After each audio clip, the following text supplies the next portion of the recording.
everybody. Josh the RV Nerd here in Junction City, Oregon, taking a look at a big Chaparral by Coachmen that I think might have been named by the chef.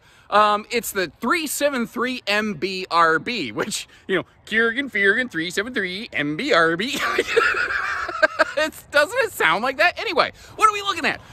It's unlike pretty much anything I've seen before.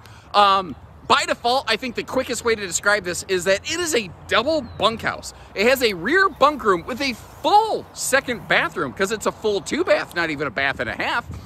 But it also has middle bunk sleeping accommodations. There are 3 completely separated bedrooms in this, but at the same time, it could also be a work camper. You know, you could convert one of the rooms, say, into an office or something like that.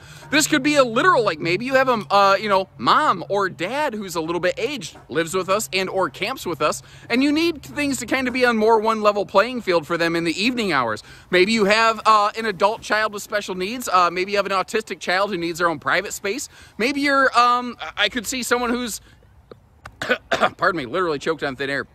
Someone who's in our military services who need to have like a classroom, a family classroom, while still having sleeping accommodations.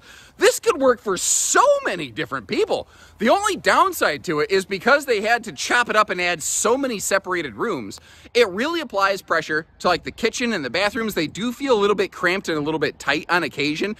That's the thing where every RV's greatest asset's its greatest liability. Like, it's cool that this has, double Azdel walls. You've got the holding tank heaters. You are 0 to 100 degree tested on this. Those are some fantastic qualities, but the triple bedroom function of this effectively means this thing is long, it is strong, it is down to get the camping on. And as long as we're talking about that, I'm going to say that we got ourselves, every RV needs a name. This is Sir Mix-a-Lot, because they said, double bunk, Now, when I do my little floor plan in a flash flyby footage in that little intro segment there, I try to do it in a way that helps you, flow through the RV and understand the layout. But this RV has so many separated rooms, I was kind of having difficulty doing that. So the first thing I want to do for you is just give you a quick lay of the land, starting with the front bedroom and then working our way around. And then we're going to really stop, collaborate, and listen. And we're going to do this in far more detail as we go. And if that little reference right there doesn't tell you what you need to know about me, well, then I'm not really sure what will. I do like the entertainment center in this one here, though, because that's the thing, is like, this RV, it's very easy to focus on all the different sleeping space and know you have all this awesome private. I mean, this thing is privacy McDeluxe. It's just got separated rooms all over the place, but it's also kind of really nice on a rainy day or something like that to just have a good entertainment area. And again, I could see some full-time RVers in something like this, using it as like, a family rig, while also still having the ability to have a, the second bathroom back here. This could be office space. This could be a little bit of, just about anything and everything you want it to be. And I don't know that there's any one specific way this RV just works best. I think it's an RV that has the flexibility and functionality to work for you in a number of different ways. So now we've kind of seen it all the way from front to back. Let's start going from back to front now. Starting back here. You notice that second entry door. It does have a deadbolt for privacy, so you don't got to worry about somebody sneaking back here at night and running off with your kid or anything, or walking in on you while you're standing here in your birthday suit. And ironically, this is the best bathroom for big, tall, adult-type people, because it's in the back of the RV on ground level where you have the most ceiling height. Now, one of the recurring things that you're going to see in this is, by virtue of the fact that it has so many slides and so many rooms, it gets kind of tight in some places. I was actually very pleasantly surprised, though. The space around the toilets in this thing was, I thought was going to be terrible. It really wasn't. And again, I think this rear full bathroom, not even half bath, was a little bit better. Now, in the Chaparrals, they do use the 4-inch fart fans in the bathrooms. However, in the kitchen space up here, you'll see where that one does have one of those big rain censoring kind of max air vent fans. I think the second air conditioner is optional on this. I could not even fathom an RV of this size, all these separated rooms, not having a second air conditioner. Now, if you are an owner of one of these and you specifically did not want the second air, could you please leave me a comment? And I'm not looking for an RV. I'm interested.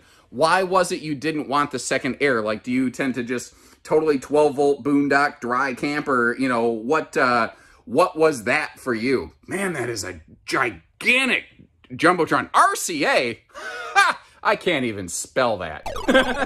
Anyway, let's start cracking open the storage in here. That is another area where, admittedly, this RV is a little bit on the struggle bus. It just, when the walls slide open, and all of the walls slide open in all of the places on this RV, they just didn't have a ton of room for like some big monster cabinetry. So the kitchen has minimally adequate prep and storage space, I think. I think that's the most realistic, real-world, fair way of describing it here. We're also looking at the optional gas-electric two-way refrigerator. That does drop down from about 16 to 17 cubic foot from the standard fridge, but you do get the, the two-way function on the propane side of that, which is a very handy thing for folks who are going to camp off-grid. Now, I mentioned I am in Junction City, Oregon today at our Bish's RV location out here. And, out here in the West, a lot of people do that away from the parks kind of camping. By default, this RV does have a large 12-volt compressor fridge, which I really like. You see, we also do have a bigger oven, which is awesome, so you can, cook for everybody. The space on each side of the stove is a little bit limited. I really do appreciate Coachmen still putting on those little tie-down anchors for their the shades right there so it doesn't get burned up. And that was a convection microwave oven, by the way, so you can really cook up a storm on this thing. Again, it's really the dry storage that is limited, but at the same token, I could see some people using, say, the middle... Well, I mean, the middle bunk room, basically, I could see someone converting that into maybe some storage capacity as well. Oh, real quick, did you notice how there's drawers inside of doors right there? Like, you go, why would they do that? Oh, man, I tell you, when I was a kid, I really wanted to learn how to do some popping and locking. Turns out all you have to do is get older and your knees start popping and locking up on their own. I don't know what that's all about, but that's a thing nobody told me about that I ended up discovering recently. Anyway, sorry. Why aren't there just separate drawers? Why did they do drawers inside the doors? And the answer is big stuff, because now you can put big stuff in here. You ever have a spatula? Be like, boy, sure would be a shame if someone were to stop that drawer from opening. Well, you don't have that problem here.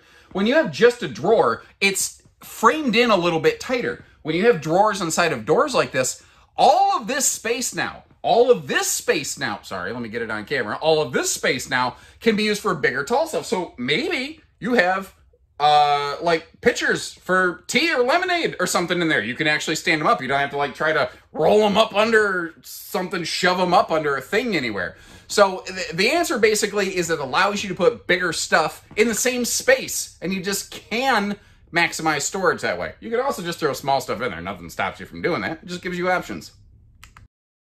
And I bumped something with my hand when I was doing that. I discovered, these seats are heat and massage. You hit that little button, and I'm picking up butt vibrations. And that right there, that is the definition of a booty baster. And then you got the toenail toaster and bunion burner directly across from it over here. So, let's talk about heating. They put a big furnace on these. Close heat the belly. They also have tank heaters on these. They are 0 to 100 degree tested, Chaparrals are, which is pretty cool. This is another thing I really like. There's only one light in this entire RV I found that doesn't have its own wall switch. Now, there is a big sliding privacy door right here, and I want to give them some credit. This is the kind of thing that, when you're just looking at RVs, you never think to look at this, but it's a good indication of how they're willing to use better hardware here and there.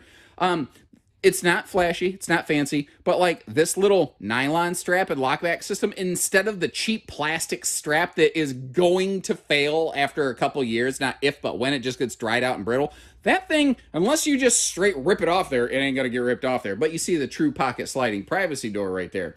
Now, in this back room here, you see that flip-up bunk. That is 300-pound rated. The middle bunk room bunks that we're going to see, those are also 300-pound rated. And then back here, what you have is that sofa that converts into a hide-a-bed sleeper in this, I mean, you know, it could be an extra bunk room, it could be a second bedroom, it could be a second living room, and it could kind of be any and all of those things all in one sweep, all on the same trip, which I think is kind of cool. Now, let's talk about windows. When you go with the door side camp kitchen, you flip-flop the seating and the entertainment. So normally in a lot of floor plans, you see the TV over here.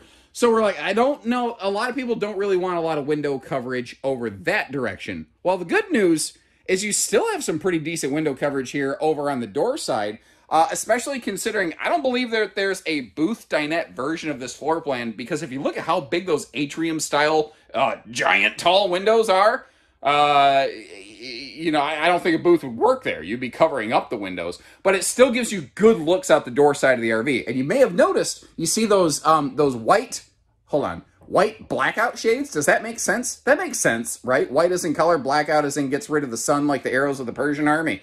Okay, Leonidas, let's roll on. Full window in the entry door. Ooh, hold on.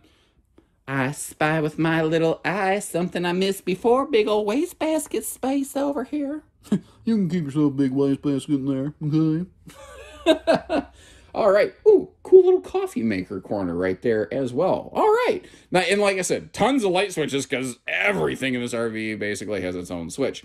Now, the middle room here, this is a true just middle bunk room. This is just, kids, go to your room. This is a bedroom. Now, I really should have brought a tape measure. I apologize. I don't have one on me.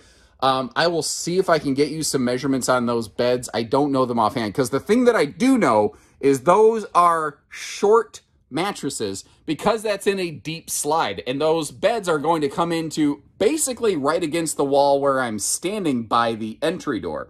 Now, you see they gave us like a halo of storage, which is great, because when the whole room slides, there ain't really a lot of room for wardrobe storage. And what is with the USB plug inside of a door like that? Is there a purpose there that I haven't discerned? Wouldn't it be better if it like came out the bottom of it, like those TV hookups, or if it was over here on the wall, since you do have that handy dandy little stand down there? Now notice too, you got a ladder so you don't have to heave-ho throw the kids into the upper bunk. Although, I mean, you could. Plus, you've obviously got the double drawerage there. Little shoe garage next to the fire extinguisher that I just bumped with my foot and about scared myself half to death. Fresh underwear, aisle 1, please. Okay, moving on. Upstairs here, you see your tank heater switches. Now, I don't like... These feel like wide open and exposed. I don't know that I just want the kids being able to get to these, but at the same time, this is all upstairs. There's not a lot of need for the kids to get up here. This is really the master bed, master bathroom space. Now, this is kind of cool. You can, like, you've got normal ceiling lighting in here, but you also have a, either you can just turn it on, or which one's, that's motion mode right there. Number 1 is on, number 2 is motion mode on those. So if you walk in at night or in the morning, it kicks on when you need it. The thing is, it's a pretty bright light. You're going to be Gizmo going, bright light. I've been doing a lot of Gizmo lately. I don't know why. Decent space around that countertop, which is kind of handy, because like I said, this some of the rooms in this RV, like the bedroom and whatnot, they get a little tight. And you don't have other towel storage. So you're probably going to do something like stack some towels up on the left side, maybe some toilet paper and some, you know, body wash and shampoo on the other side. I was, again, very happy overall with the amount of hip and shoulder space around this. I could see this room being a little tight for some larger folks, though. So, you know, when you are shopping, I really highly recommend the try it on for size test. Like, actually get in the bathroom, stand in the shower like I'm doing right here. Does it fit? You know, you would probably try on a pair of pants before you decided to keep them. And pants cost a lot less than one of these things, so kind of keep that in mind. Now, this is a true queen bed, 60 by 80, which is great. It does not have king options to my knowledge. Now, I have seen some people DIY a king by like getting rid of that side stand. And there's been a couple people recently who said, why do all these fifth wheel builders make an asymmetrical front bedroom? Like, why is that side stand smaller than that side stand over there? And the answer is that slide out. that is a closet slide, and for that thing to close and give you decent, like actually be deep enough to hang a shirt, well, it has to be asymmetrical. Now, I fully recognize that means the person on this side of the bed cannot walk around it as easily. So, you know, it's all give it a take. And again, we got the second air conditioner in here. For me, there's just no way I would ever have something this size without that second air. Now, they had to get really creative with storage here, but they did a pretty cool thing. Take a look at this. Down below that, it's becoming like pretty Coachman default, that vaulted bed system. Then over in the closet, that's going to be the bulk of our hanging storage space. But across from the bed, that is where you have either a big extra closet, or you could put your washer dryer in there. And I could see this again being a kind of full-time family sort of rig. I could see this being used in a number of different ways. What do you think about this space here? Do you think they did a good job? And a lot of people, I think, are going to say, well, why didn't they just put the bed in the slide and then build a full front closet? What I don't think a lot of people realize is to do that, you have to extend the RV about 22 inches. This thing is already exceptionally long. So to do that would be adding length and weight that I think would just be prohibitive. And frankly, I don't even know if their production line can handle an RV of that kind of extreme length. Now, as you're seeing right here, it's easy to hop in for a potty stop. But folks, I don't even know if I'd fully, like this one, you know, it has craptastic access. I don't even know if I call it naptastic access, because other than the master bedroom, like that, I told you that slide, those beds come right up to this middle room here, and you're just not at all getting through into this kitchen space. It's just not an opportunity. So this is an RV that most definitely is made for being there. It is not made for being maximal in function getting there. But again, at least you do have that front master bathroom. And if you've got a couple kids that all need to use the potty at the same time when you're going down the road, with that second direct entry door, you do have this capacity right here. Not to mention, if the kids just get filthy dirty, you don't have to have them trekking through your whole RV. Having a direct entry bathroom like this is an awesome way to cut down on dirt traffic through the camper. So I got to wondering, what if we could put just one slide out? Would that make any kind of significant difference? Let's find out.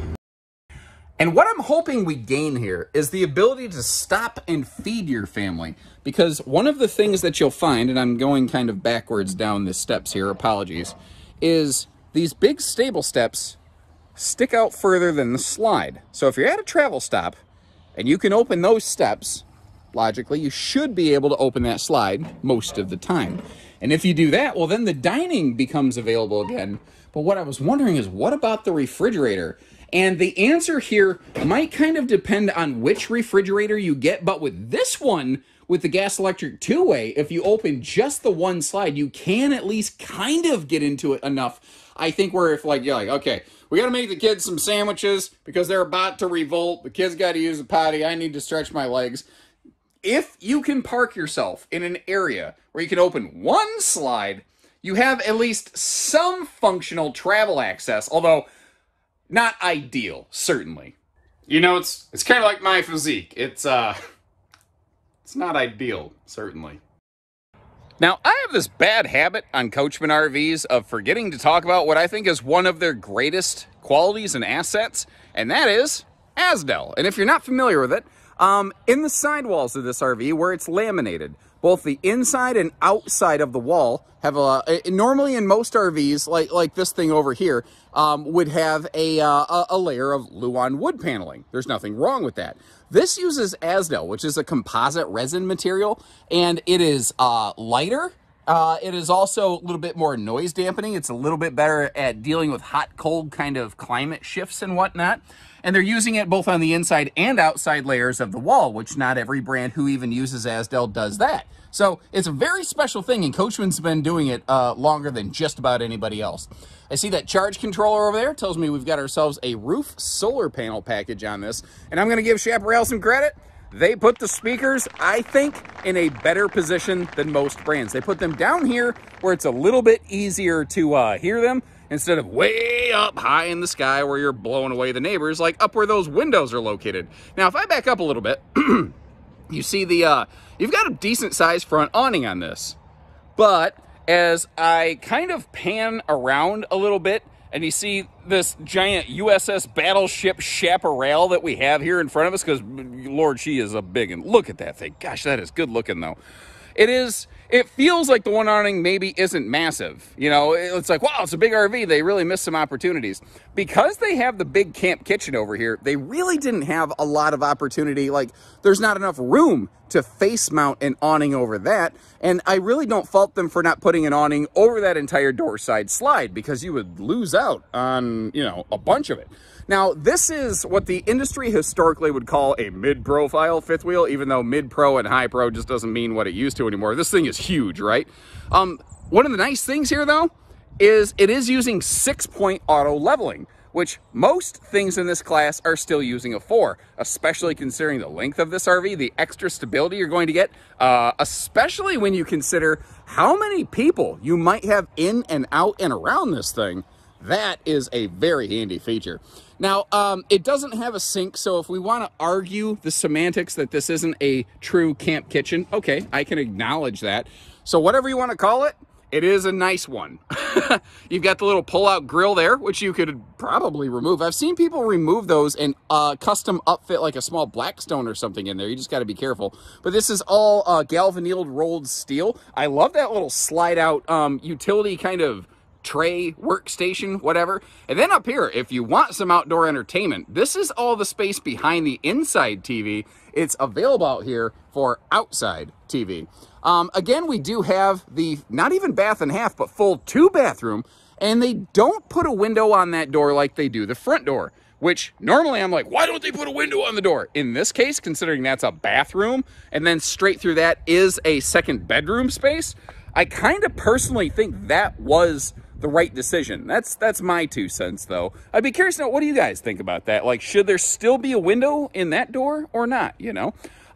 There is a 300-pound rated accessory hitch down below that rear bumper, but notice they're giving us a hitch and a bumper. They're doing and instead of or. Very few builders in this class and category are still including full rear bumpers, which can be a nice place to keep your sewer hose stored. Now, on that note,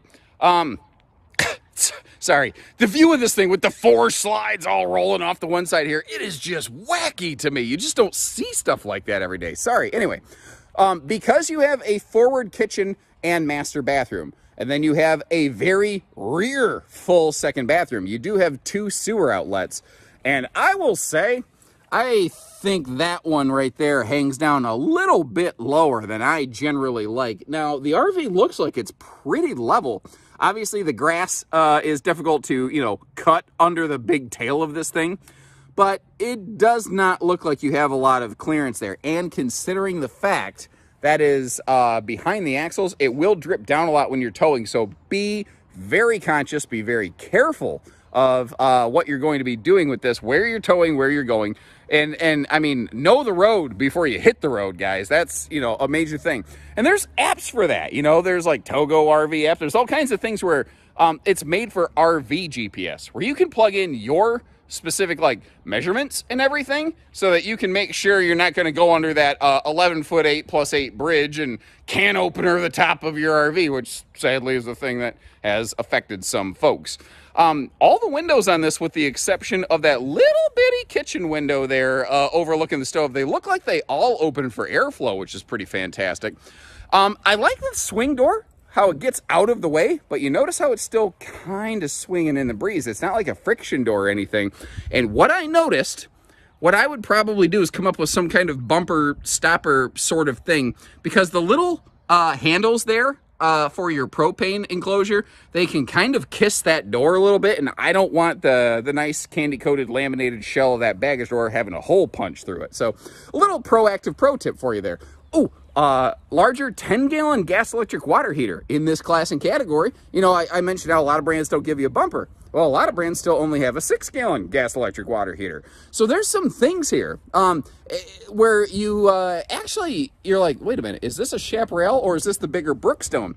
They're frankly more similar than they're not. And at this point, I don't even know why Coachmen continues to have 2 names for what is almost almost the exact same coach at this point. Oh, by the way, you see the nice enclosed, or the, you know, the docking center and all that. Down here, underbelly, it is enclosed, it is forced air heated, and you do have holding tank heaters on your freshen your waste tanks to help you get through those bigger cold snaps. Oh, another thing, the gray tank capacity on this thing, holy crap. It's about the biggest I think I've ever seen in this category. The holding tank capacities overall, I've noticed on the Chaparral and Brookstone fifth wheels have been good, but this thing has 120 gallons of gray capacity when you read it, and it's bigger than the fresh and the black combined. You're like, what? Why would they do that? Remember, you have a kitchen, and then you have 2 completely separate bathrooms. All 3 of those things have their own 40-gallon gray tank. So this RV has 3 40-gallon gray tanks that do not cross-pipe to one another, that are completely separated from one another.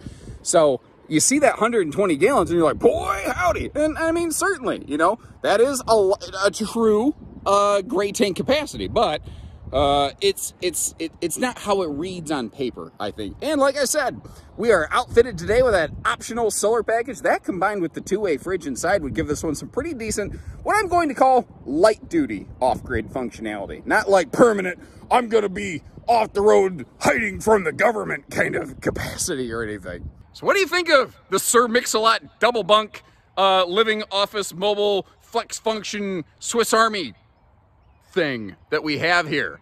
Like, it's not for everyone, certainly, but I like it. I like someone who's willing to do something different. I see the same things all day, every day. When I see something that's a little bit exciting or different or just weird, I like it.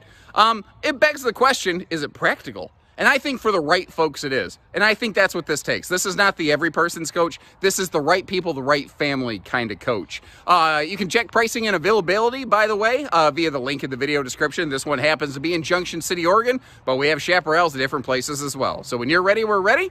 Take care, stay safe, have fun, and happy camping, everyone.